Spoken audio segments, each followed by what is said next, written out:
mengenai sejarah dari makam Giriloyo. Mungkin sebelumnya bisa diceritakan terlebih dahulu Pak mengenai sejarah dari makam Giriloyo tersebut. Ya, Assalamualaikum warahmatullahi wabarakatuh. Waalaikumsalam warahmatullahi wabarakatuh. Mengenai sejarah pendirian makam Giriloyo itu diawali dari keinginan dari Raja Mataram yang termasyhur, yaitu Kanjeng Sultan Agung Prabu Hanyokrokusumo, yang pada saat itu beliau sebagai Raja Mataram ataupun Sultan Mataram yang paling termasyhur pada saat beliau memegang tahta. Adapun pendirian makam Giriloyo diawali dari keinginan beliau semasa beliau berada di kota Makkatul Mukarramah. Beliau di sana mencium tanah yang baunya wangi sekali. Dengan sengaja beliau ingin dimakamkan di kota suci Makkah yang tanahnya wangi sekali. Dengan begitu beliau meminta izin kepada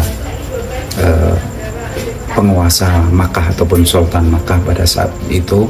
Akan tetapi karena dengan pertimbangan daripada Syekh ataupun Sultan Makkah pada saat itu, beliau tidak diperkenankan dimakamkan di Makkah karena beliau mengingat beliau itu seorang Raja Mataram. Nanti kalau beliau dimakamkan di Makkah, nanti semua warga ataupun rakyat di Mataram akan merasa repot harus berziarah ke tanah suci. Akan tetapi dengan kebijakan beliau Syekh dari Makkah itu, beliau terus menyarankan untuk minta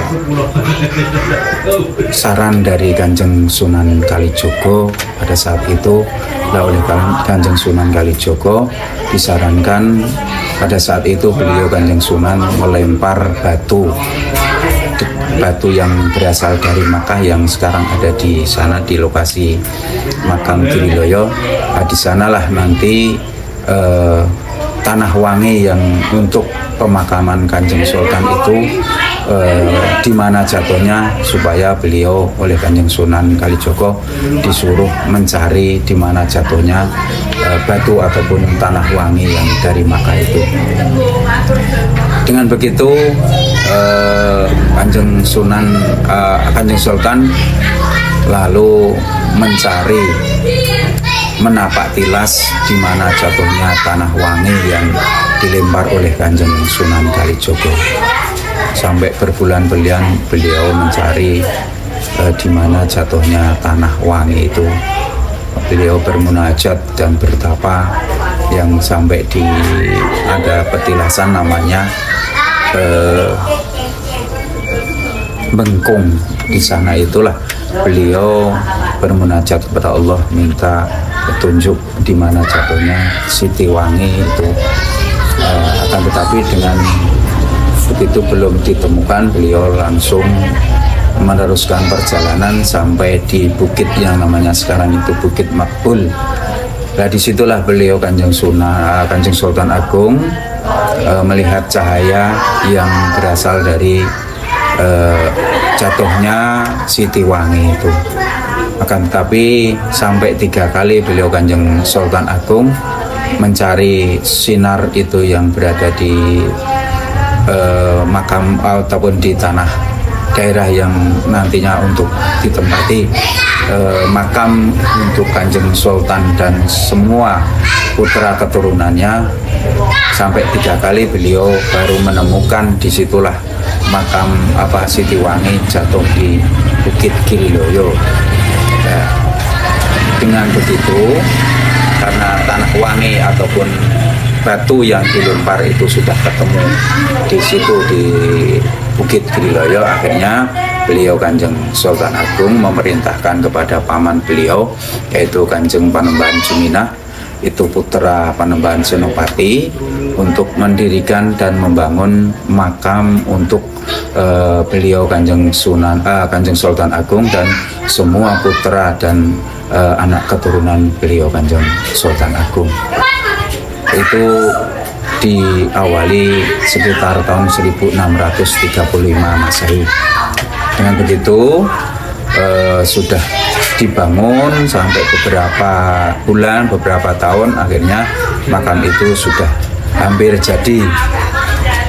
Dengan begitu Kanjeng Sultan Agung memerintahkan Kanjeng Panembahan Juminah untuk membangun makam itu, untuk mengawasi, dan semua punggawa ataupun prajurit pada saat itu membangun makam untuk beliau Kanjeng Sultan. Akan tetapi dengan nanti Kanjeng Panembahan Juminah itu kok kepingin juga dimakamkan di situ.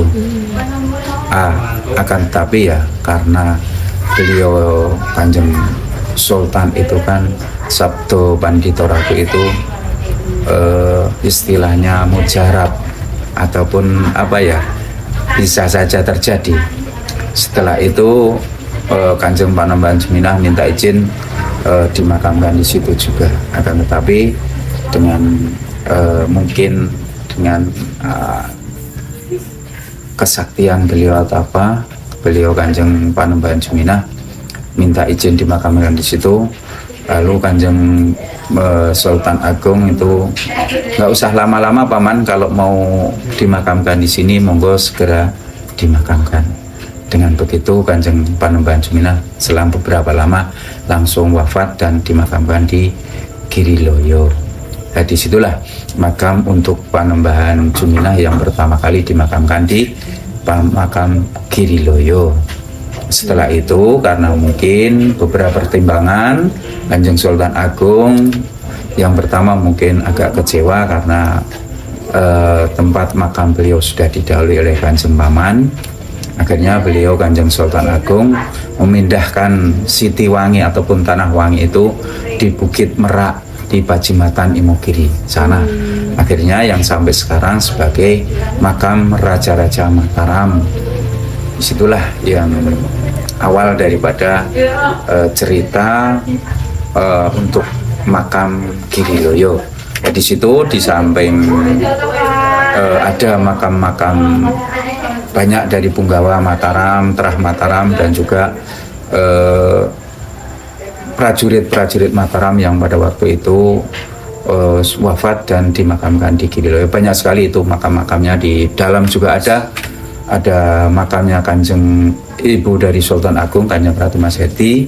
Ada juga Kanjeng Ratu Kempayun, itu istri dari Amangkurat I yang makamnya di Tegalwangi, itu enggak di Mataram ataupun di Pajimatan. Nah, di situ juga ada makam yang kita tahu bahwa makam di sayap timur itu ada makamnya Kanjeng Sunan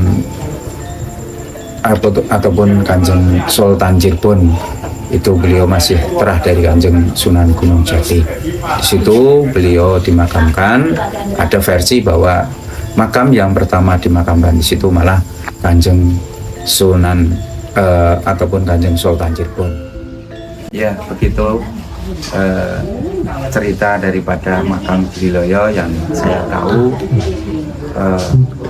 Banyak sekali kekurangan daripada cerita yang saya sampaikan. Semoga apa yang saya ceritakan ada manfaatnya. Mesti banyak kekurangan dan kehilafan dari cerita saya. Mudah-mudahan dengan kekurangan ini Allah SWT memberikan ampunan kepada saya. Itu aja. Terima kasih. Assalamualaikum warahmatullahi wabarakatuh. Oke, terima kasih banyak Pak Muzani atas Iya. waktunya. Saya Dewi Sunita dan teman saya Khairul Anam. kami pamit undur diri. Terima kasih, sampai jumpa. Oke. Yeay. Sampun Pak, matur suwun. Anjir. Terima kasih banyak Pak.